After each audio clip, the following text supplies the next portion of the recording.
tani waa suurtagal inay mar un kugu dhacday oo aad meel ka daahday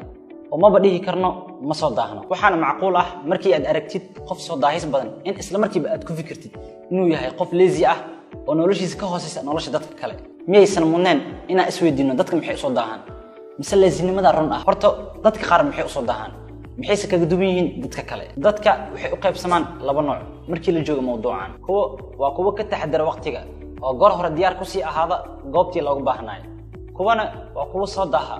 oo mar walba dib ka soo carara goorta waqtiga dhamaado waxaa jira dhowr sababood oo loo tiiriyo dadka soo daaha lahaanshaha caadada dib u dhigista howlaha ku yaalo in aadan lahayn xirfadda waqti maareynta ka walwalida howlaha adag iyo isticmaalka daawooyinka daroogada ku dhalashada xaalad loo yaqaan optimist oo ah inuu qofka wax walba khayr ka fisho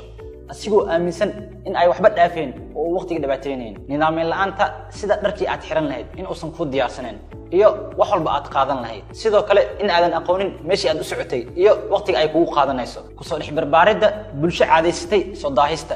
iyo kala duwanaanshaha aragtida waqtiga aan ku tusiyo tusaale yar oo cadeynaya kala duwanaanshaha aragtida waqtiga professor ku takhasusay cilmi nafsiga ayaa 2001 sameeyay tijaabo aragtida waqtiga ah isagoo dadka u kala saaray qayb A iyo qayb B tijaabadan waxay ahayd in ay hal daqiiqo ku qiyaasaan inta ay iska bedelayso iyagoo aanan fiirin saacada ka qaybgalayaasha nooca A waxa ay sheegeen daqiiqada inta aysan isbedelin halka ka qaybgalayaasha nooca B ay dareemeen isbedelka daqiiqada kadib markii ay dhaaftay 60 ilbiriqsi taasna waxay cadeynaysaa kala duwanaanshaha sida ay dadku u arkaan waqtiga tani waa suurtagal inay mar un kugu dhacday oo aad meel ka daahday oo ma badhihi karno ma soo daahno waxaana macquul ah markii aad aragtid qof soo daahis badan in isla markiiba aad ku